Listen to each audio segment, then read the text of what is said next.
Olá, programa Interação no Ar. Hoje vamos conversar com Pedro Long, diretor executivo do projeto Fronteiras do Pensamento. Pedro, muito obrigado pela sua participação aqui conosco nesse dia, viu? Prazer é todo meu, Gustavo. Pedro, vamos começar contando um pouco para os nossos telespectadores exatamente o que é o projeto Fronteiras do Pensamento, que é um dos principais projetos de cultura no Brasil. Isso fica por tua parte. Obrigado pelo principal um dos principais projetos de cultura no Brasil. É muito merecido, viu? Tá bom. O Fronteiras é um projeto que iniciou em 2006. Na época, enfim, um projeto incipiente que nós imaginávamos, enfim, que tivesse uma carreira pela frente, mas não imaginávamos uma carreira assim de tanto... Eu acho que de tanta abrangência. De tanta abrangência. Hoje estamos em São Paulo, estamos em outras praças, fazendo palestras. Florianópolis também já estive presente. Florianópolis também. Eu acompanhei do início e acho que realmente quando vocês tiveram essa ideia, eu acho que vocês realmente conseguiram transpor uma linha que jamais imaginaram. É verdade, é verdade. Essa ideia, enfim, é uma ideia que foi montada entre um grupo de pessoas, né? Um agradecimento especial ao Dr. Luiz Fernando Cirne Lima, na época diretor superintendente da Copesul. Antiga Copesul. Isso, que nos proporcionou, enfim, criar o primeiro projeto. Que depois, no segundo momento, virou até hoje a Braskem. A Braskem, nosso patrocinador, enfim, em diversas praças. Uma empresa brasileira de muito orgulho, porque hoje é uma grande multinacional. A Braskem enfim, é uma empresa que a gente só tem a agradecer. E Pedro, como é que foi essa largada? Vocês trouxeram especialistas de determinados temas. Ele é um grande movimento cultural que abraça boa parte dos intelectuais. Na época que ele nasceu, era aqui no Rio Grande do Sul. Uhum. Grandes pensadores, formadores de opinião. Como é que é organizar todo esse público? E como é que é a metodologia de se trazer pessoas renomadas? Também certamente deve ter dificuldades para se trazer, porque o Brasil está fora da rota dos grandes pensadores. Como é que foi esse processo na largada para que a gente possa discorrer depois e mostrar o tamanho que ele chegou hoje para a nossa sociedade aqui no Brasil? Olha, eu diria que esse processo já foi mais difícil de trazer os grandes pensadores. Hoje o Brasil, enfim, virou um país interessante para boa parte, enfim, desses pensadores, enfim, de economistas também, de esportistas, enfim. Até porque com a valorização do real, os cachês em dólar também, fora passar a se depreciar. Estão todos de olho no Brasil, né? Então, por exemplo, com a carreira que nós tivemos nesses últimos 5 anos, na verdade, um palestrante chama o outro. Quando você vai procurar um palestrante novo e você diz que já tiveram Mário Vargas Llosa, Tom Wolfe, Wim Wenders, enfim, Luc Ferry, diversos prêmios Nobel. Vargas Llosa era um prêmio Nobel de literatura. Inclusive, quando ele esteve aqui, ele tinha ganhado esse prêmio uma semana antes da sua conferência. Verdade. Essa foi uma sorte daqueles que acordam às 6h30 da manhã. Como eu. A sorte acompanha os vencedores. É verdade. Então, foi uma sorte, enfim, bastante trabalhada, eu diria assim. E Pedro, esse lançamento, quando se teve, certamente não se teve esses grandes nomes, né? Não, tivemos grandes nomes, só que, no fundo, o projeto inicial ele foi muito maior do que ele é hoje. Assim, maior em termos de quantidade de palestras e número de palestrantes. Digamos assim, nós acertamos o foco, na realidade, no decorrer dos anos. No primeiro ano, nós temos 42 conferências. Hoje, para tu teres uma ideia, para o telespectador ter uma ideia, nós temos 10 conferências em Porto Alegre e 8 em São Paulo e 3 em Florianópolis. Quer dizer, então hoje o nosso ano tem 21 conferências. E no primeiro ano, em 2006 foi o lançamento, 2007 foi o primeiro ano, nós tivemos 42 conferências. Realmente, assim, a gente foi acertando o tamanho, né, do projeto no decorrer dos últimos... nós acertamos, na verdade, em 2010, no meu ponto de vista. A fórmula e o formato. Exatamente. Em 2010 a gente atingiu maturidade e estamos até hoje com uma fórmula muito semelhante. Agora, nesse formato de 42 eventos, o público era menor? Porque hoje a gente, quando visita uma conferência do Fronteiras do Pensamento, a gente percebe aí um público, além de grande, cerca de 1.300 pessoas, porque ele é realizado no Salão de Aço da URBS. 1.300 pessoas. Também um público muito qualificado. A gente encontra grandes pensadores de economia, de história, professores doutores, não é? o público médico também está sempre muito presente, ou seja, pessoas de nível intelectual muito elevado.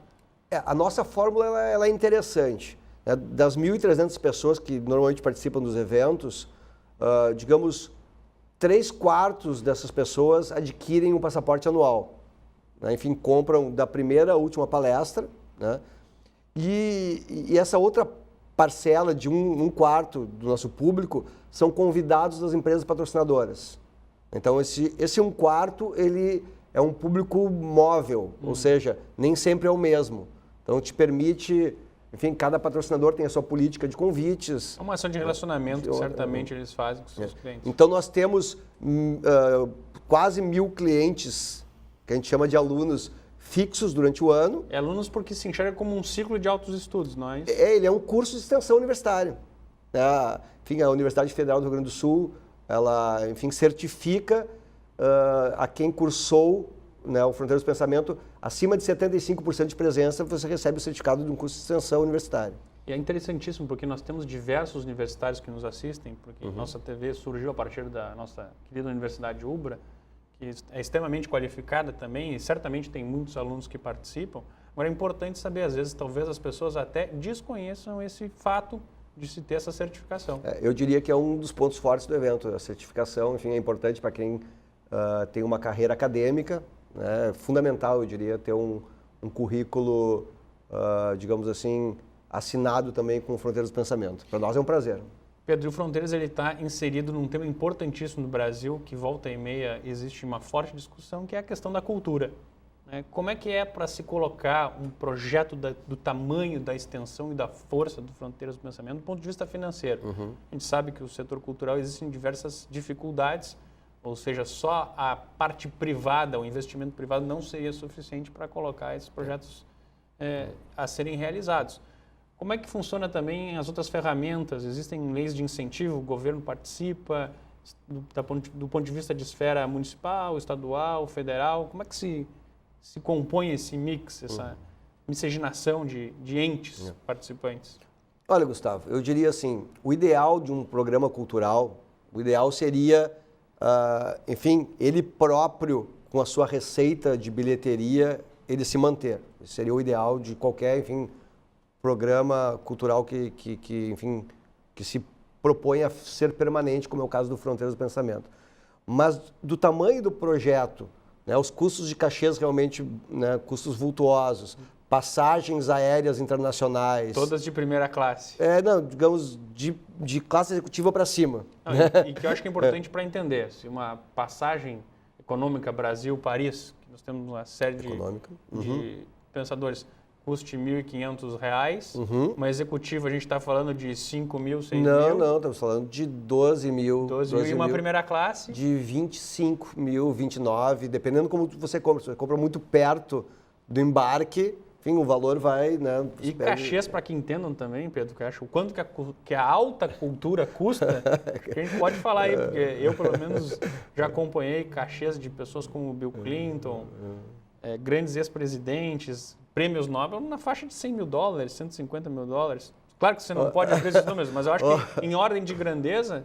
Olha, eu diria assim que os nossos palestrantes, enfim, cobram... A gente faz questão de pagar cachês, inclusive enfim, existem projetos e programas que não têm essa intenção, mas nós, como, enfim, como Seminário Internacional Fronteiras do Pensamento, nós realmente fizemos questão, né, de pagar os cachês, porque além da palestra, os palestrantes têm uma série de atividades, né, quando eles vêm ao Brasil, gravarem os nossos documentários, enfim, que os textos das palestras nos sejam possíveis de imprimi-los, né? Enfim, nós temos uma série de conteúdos, eu acho que é mais extenso. Né? Que a gente, enfim, que o Fronteiras do Pensamento, enfim, retém, se dá o direito de publicar. Ele não fica só restrito à conferência em si. Exatamente. Existe a conferência é todo uma parte. Um conteúdo que é armazenado.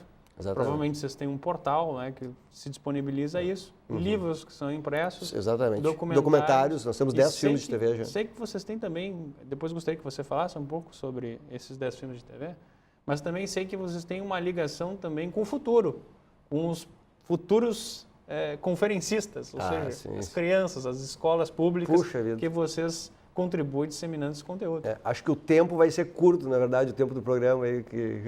Ele é bem dinâmico. Eu nem respondi a última pergunta do Gustavo sobre as leis de incentivo aos seus patrocinadores, que acho que é o que eu vou tentar buscar agora. Depois eu chego no novo público, na nova plateia, formação de novas plateias, né, que é o que a gente chama o Projeto Fronteiras da Educação. Enfim, quanto ao projeto, como você coloca um projeto, né, desse tamanho, como é que você estrutura para que ele aconteça todos os anos, enfim. Hoje em dia não tem como fazer isso sem ser através de patrocínios, né? Um projeto desse tamanho, assim como Porto Alegre em Cena, assim como a Feira do Livro de Porto Alegre, assim como a Bienal do Mercosul, enfim, que são grandes projetos aqui do nosso estado. Esses projetos não se viabilizam sem o patrocínio da iniciativa privada e pública, não tem como, né? Pelo tamanho, pelo porte, pelo volume de recursos, enfim, que eles necessitam para serem executados. Então, nós temos, enfim, o projeto ele tem uma série de patrocinadores, a Braskem, a Unimed Porto Alegre, a Natura, a Gerdau, né, o Grupo RBS, a Unicinos, a Universidade Federal do Rio Grande do Sul, a Prefeitura de Porto Alegre. Então, nós temos um bloco de patrocinadores que sem esse bloco seria absolutamente impossível de continuarmos vivos e tão operantes. Pedro, eu gostaria de encaminhar o final deste bloco exatamente essa questão de como funciona depois, como que as empresas podem contribuir com a nossa cultura através desse sistema compartilhado, dinheiro 100% privado e dinheiro incentivado. Então, retomarmos, aliás, o nosso bloco a partir desse ponto. E também não vamos esquecer de incluir o futuro. Tá bom. Trazer as crianças para esse debate. Tá joia. Então, vamos para o nosso intervalo. Em seguida, voltaremos. Fique conosco.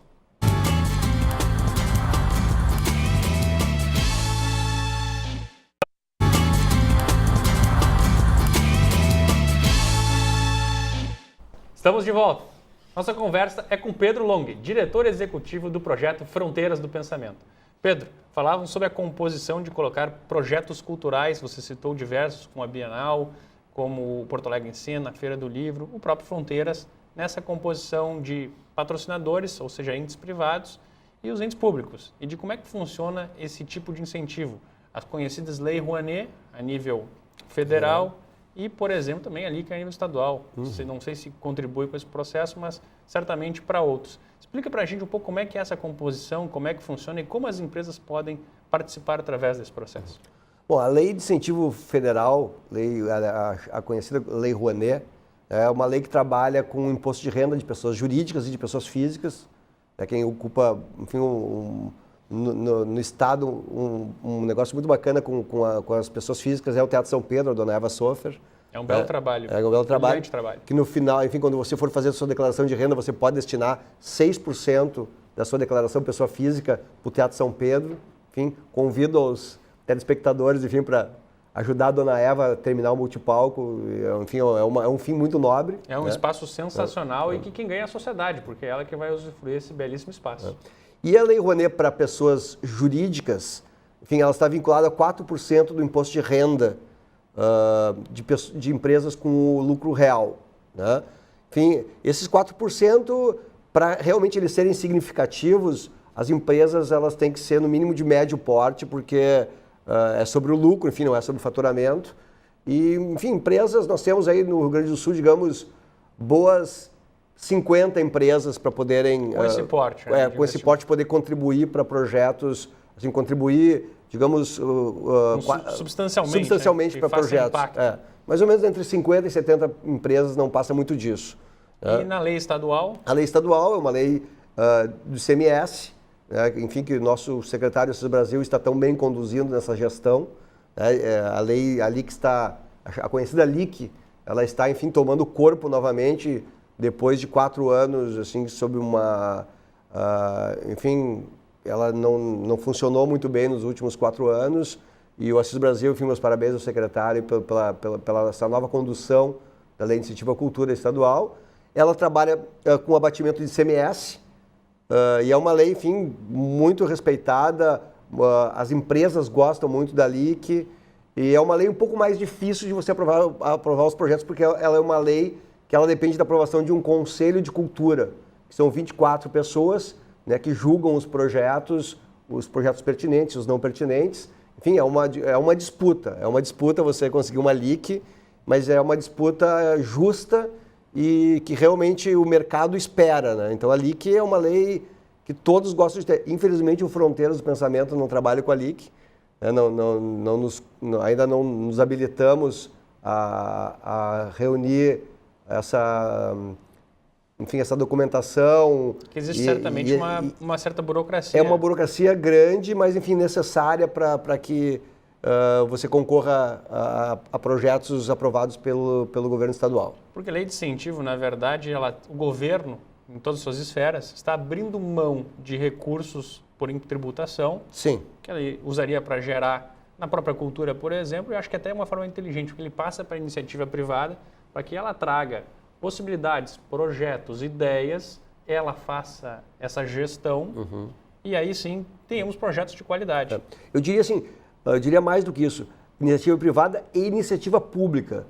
Os grandes patrocinadores da Lei Rouanet e da LIC são principalmente as empresas públicas. Né? Caso da Petrobras, a Petrobras, que é a nossa patrocinadora do nosso projeto educacional, que voltaremos a falar daqui uns 2 minutos, né, Gustavo?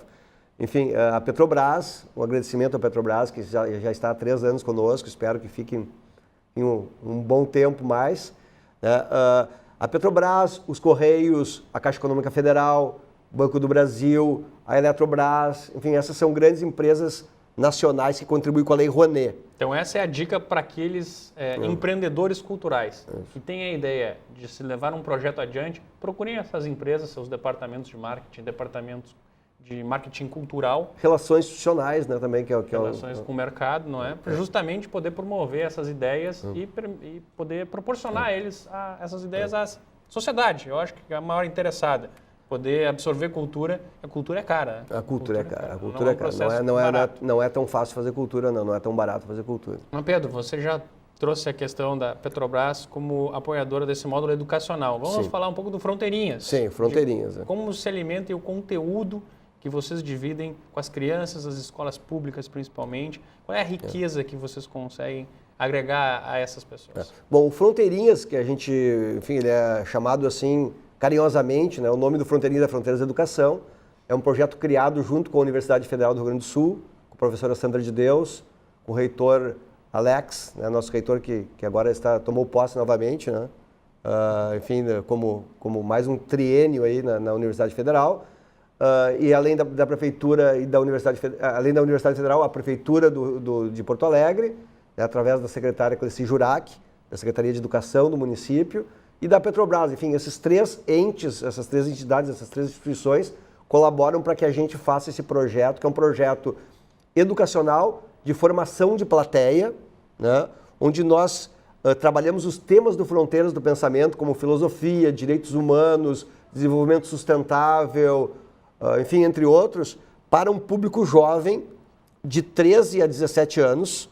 Né? Ou seja, bem na formação do seu caráter, o que é importantíssimo, é um momento ideal. Então, esse público jovem assiste a grandes aulões que nós disponibilizamos com professores da Universidade Federal, não com os palestrantes Fronteiras. Os temas, sim, são semelhantes. Os professores são professores da rede federal, né, que estão no palco. E nós temos 1.300 jovens a cada um dos encontros. Além desses encontros, enfim, cada um desses jovens ganha uma cartilha sobre o tema em questão, né, neste dia, desse aulão. Além disso, o Fronteiras vai até as escolas municipais trabalhar com outra plateia desse mesmo tamanho, mais 1.300, 1.500 jovens. Enfim, nós temos aí no final de cada módulo aproximadamente 3.000 jovens beneficiados diretamente com esses temas. Né?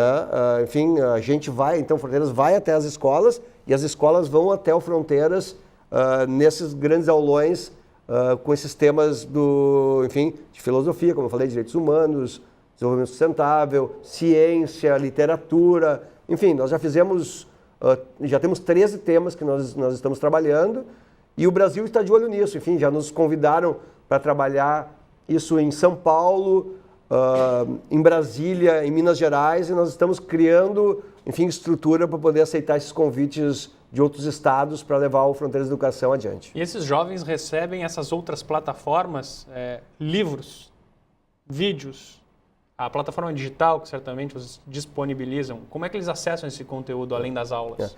São as aulas e os livros que eles ganham individualmente.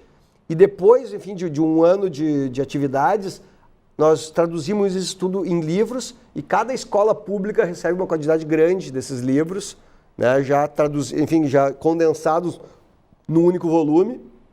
E, enfim, esses livros estão disponibilizados em PDF também, para quem quiser baixar.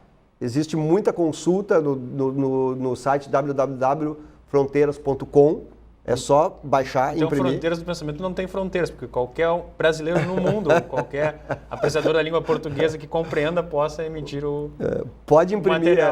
Nós temos hoje lá, dos 13 temas, 9 já estão disponíveis no site para baixar, enfim, para você baixar a cartilha inteira desses temas. Enfim, estamos com novidades aí também de trabalhar um pouco mais com a internet. Estamos lançando nosso novo trabalho no portal do Fronteiras daqui uns 40 dias, mais ou menos, que já está sendo trabalhado há 2 anos, um trabalho árduo, desgastante, mas acredito que vai ter uma repercussão bacana. Pedro, o programa Interação ele fala muito sobre projetos e sobre empresas e o que elas fazem, os benefícios que elas trazem para a sociedade. Primeira questão, qual é o grande benefício que o Fronteiras traz? E acho que a segunda, que é muito importante, nós temos muitos empreendedores que nos acompanham. O que eles podem fazer com uma grande ideia na área cultural? Você, como um produtor cultural, quais são as dicas que você daria para que eles consigam emplacar as suas ideias? Olha, são 2 perguntas difíceis, mas vamos lá, uma por vez, né? Enfim, quanto ao empreendedorismo, eu diria que a cultura no mundo inteiro ela está em expansão, né? Vocês podem, enfim, em qualquer um dos shopping centers, por exemplo, que vocês vão na cidade, sábados e domingos, enfim, é incrível, né, o movimento que os cinemas voltaram a ter. É verdade. Né? Enfim, os cinemas saíram das ruas, foram para os shoppings, mas é um negócio incrível, né? Eu, por exemplo, eu vou antes, compro o ingresso e volto depois. Os próprios teatros. Eu vou 2 vezes. Os próprios teatros também têm ganhado muito movimento. Os teatros, enfim, a literatura, né? Por exemplo, vocês vão assistir, enfim, na Feira do Livro agora, um movimento, enfim, tão grande quanto dos outros anos, né? Mesmo com esse advento da internet, enfim, os livros continuam, né, dominando o mercado. Enfim, investir em cultura realmente é um bom investimento, né? Existe, enfim, N possibilidades de os novos empreendedores poderem participar desse mercado. E a questão da grande contribuição que o Fronteiras dá já para encaminhar o encerramento do nosso programa? Bom, o Fronteiras, eu acho que a grande contribuição é colocar o Rio Grande do Sul no cenário do debate contemporâneo mundial, né? Enfim, hoje o Rio Grande do Sul ele começou com o Fórum Social Mundial, sendo uma referência, Porto Alegre é uma referência mundial, né, do diálogo, enfim, do pensamento. Enfim, o Fronteiras está continuando, né, essa história dentro do seu perfil, evidentemente, de plateia, do seu perfil de conteúdo, né? Mas, enfim, Porto Alegre é um centro de debate importante no Brasil, hoje, enfim, no mundo. São Paulo já reconhecido. E Florianópolis também tem passado a ser a partir da expansão do Fronteiras. Fronteiras, exatamente. Mas, enfim, eu acho que a grande contribuição é isso, é tornar, enfim, essas nossas praças centro de debates contemporâneos, né? Enfim, se você quer entender o presente, é importante, enfim, você estar no Fronteiras do Pensamento. E já imaginar o futuro. Pedro, muito obrigado pela conversa. Eu que agradeço. Foi uma conversa muito agradável. O seu conhecimento sobre a área cultural é realmente impressionante. Eu que agradeço a participação aí, espero voltar outras vezes. Muito obrigado. Obrigado também aos nossos amigos do programa Interação que nos assistiram. Convidamos vocês para que fiquem conosco todas as terças-feiras, às 21 horas, aqui na Ubra TV. Interajam conosco via Twitter, no Gustavo_N, via Facebook ou pelo nosso e-mail ubratv@ubratv.com.br. Até nosso próximo programa!